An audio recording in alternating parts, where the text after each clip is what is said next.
नमस्कार दोस्तों, उमेश का इंस्टीट्यूट में आपका स्वागत है। आज मैं आपको ज्योमेट्री के क्वेश्चन कराऊंगा, तो इस वीडियो को पूरा देखिएगा। चलिए स्टार्ट करते हैं। पहला सवाल, यदि n भुजाओं वाले एक समबाहु बहुभुज में प्रत्येक आंतरिक कोण प्रत्येक बाह्य कोण का दोगुना हो तो n का मान क्या होगा। देखो, आंतरिक कोण क्या होता है? आंतरिक होता है n-2 इंटू 180 डिग्री, ये होता है आंतरिक, ठीक है, बराबर। बाह्य कोण क्या होता है? बाह्य कोण होता है 360 डिग्री। अब उसने बोला है बाह्य कोण का दोगुना, तो बाह्य कोण का दोगुना बोला तो बाह्य कोण का दोगुना कर दीजिए। कर दिया। उसने एक बात और कही है प्रश्न में, प्रत्येक। अगर ये प्रत्येक नाम का शब्द आपको प्रश्न में मिलेगा तो इसका मतलब है कि आपको n से डिवाइड कर देना है। तो यहाँ n से n कट जाएगा, ठीक है। अब देखो, इधर पहले सॉल्व करते हैं, तो मैं 180 से 360 को दो बार में कटा दूंगा, ठीक है। ये हो जाएगा n-2 बराबर 2 का गुना 2 से हो जाएगा तो 4, तो n बराबर 4 माइनस का 2 इधर आके प्लस का 2, तो n बराबर कितना हो गया 6। तो हमसे n का मान पूछा गया था जो कि 6 है। सी ऑप्शन हो जाएगा सवाल का सही जवाब। अब देखते हैं अगला प्रश्न। अगला प्रश्न है, यदि एक समबाहु बहुभुज का प्रत्येक अंतः कोण उसके बाह्य कोण का 11 गुना हो तो इस बहुभुज की संख्याओं की संख्या कितनी है। देखो, आंतरिक कोण मैंने आपको बताया n-2 इंटू 180 डिग्री बराबर बाह्य कोण मैंने आपको बताया 360 डिग्री।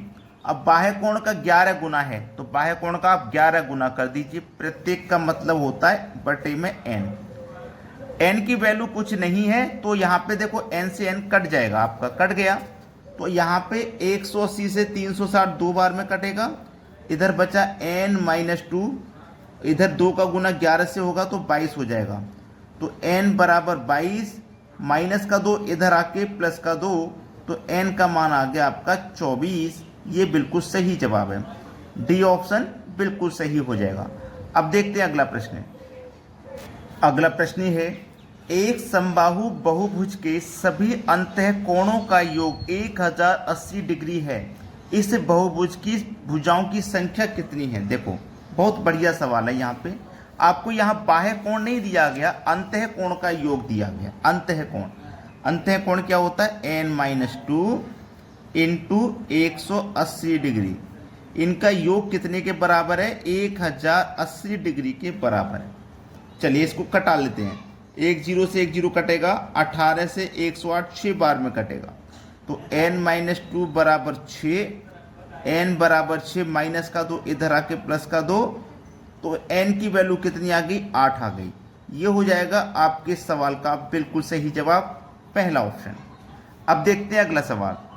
अगला सवाल है, किसी समबाहु अष्टभुज के प्रत्येक अंतः कोण तथा बाह्य कोण का अनुपात क्या है। ठीक है, देखो, सबसे पहले एक बाह्य कोण, एक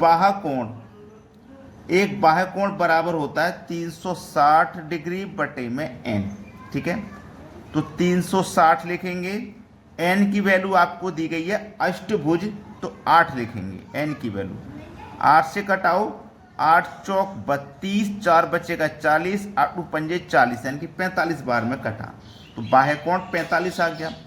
अब एक अंतः कोण निकालेंगे आप, एक अंतः कोण।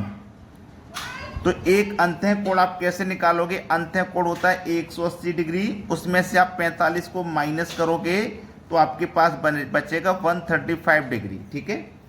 तो होता है ये इंटरनल और ये होता है एक्सटर्नल। इंटरनल मतलब अंतः कोण, एक्सटर्नल मतलब बाह्य कोण। इंटरनल कितना आया है? 135, एक्सटर्नल आया है 45। इनका हमें अनुपात बताना है। 45 से कम 45, 45 से कटेगा 3 बार में, तो इनका अनुपात निकल के आएगा 3:1, जो कि हमारे डी ऑप्शन में दिया गया, बिल्कुल सही जवाब। अब देखते हैं अगला प्रश्न। अगला प्रश्न है, एक षष्ठभुज में कितने विकर्ण होते हैं। तो विकर्ण निकालने की संख्या आपको कैसे फाइंड करनी है? विकर्ण की संख्या कैसे फाइंड करनी है? देखिए, हमें विकर्ण की संख्या निकालनी है, तो निकालने का तरीका होता है n into n-3 divided by 2। n की वैल्यू षष्ठ भुज है, षष्ठ भुज का मतलब 6 भुजाओं वाला, तो n की वैल्यू 6। इंटू एन की वैल्यू 6, 6 में से 3 गया तो बचा कितना 3 बटे में 2, 2 से 6 को कटाएंगे 3 बार में, 3 तिया 9, तो विकर्ण की संख्या हो जाएगी 9। सी ऑप्शन आपके सवाल का बिल्कुल सही जवाब है। अब देखते हैं अगला प्रश्न। अगला सवाल है, एक डेकागन में कितने विकर्ण होते हैं। देखो डेकागन का मतलब है दशमभुज, यानी कि 10 भुजाओं वाला, उसको डेकागन कहा जाता है। विकर्ण की संख्या निकालनी है तो मैंने पिछले ही क्वेश्चन में विकर्ण की संख्या निकालना आपको बताया था, ठीक है। विकर्ण की संख्या कैसे निकालते हैं, विकर्ण की संख्या निकालते हैं n into n minus 3 divide by 2। n की वैल्यू कितनी है 10 है, इंटू 10 में से माइनस करो 3 तो 7 बचेगा बटे में 2, 2 से कटाओ 10 को 5 बार में, 5 सत्ते 35। सवाल खत्म हो गया, 35, यानी कि सी ऑप्शन है आपके सवाल का बिल्कुल सही आंसर। अब देखते हैं अगला सवाल। अगला प्रश्न है, एक बहुभुज के 27 विकर्ण हैं, इसकी भुजाओं की संख्या कितनी है। भुजाओं की संख्या पूछ रहा है। देखो हम विकर्ण कैसे निकालते हैं, n into n minus 3 divide by 2, इसी से तो हम विकर्ण निकालते हैं। तो ये विकर्ण के बराबर दिया गया 27 विकर्ण है, यानी कि इसको सॉल्व करोगे तो 27 आ जाएगा, ठीक है। चलिए n की वैल्यू हम अगर 9 मान लेते हैं, पहला ऑप्शन मैंने अगर विकर्ण n की वैल्यू 9 मान ली तो मैं 9 रखूँगा, इंटू 9 में से गया 3 तो 6 डिवाइड में 2 बराबर 27 के आ जाना चाहिए। तो मैं 2 से 6 को कटाऊंगा 3 बार में, और 9 तिया होता है 27, तो इसका मतलब पहला ही ऑप्शन मेरा सही जवाब हो गया।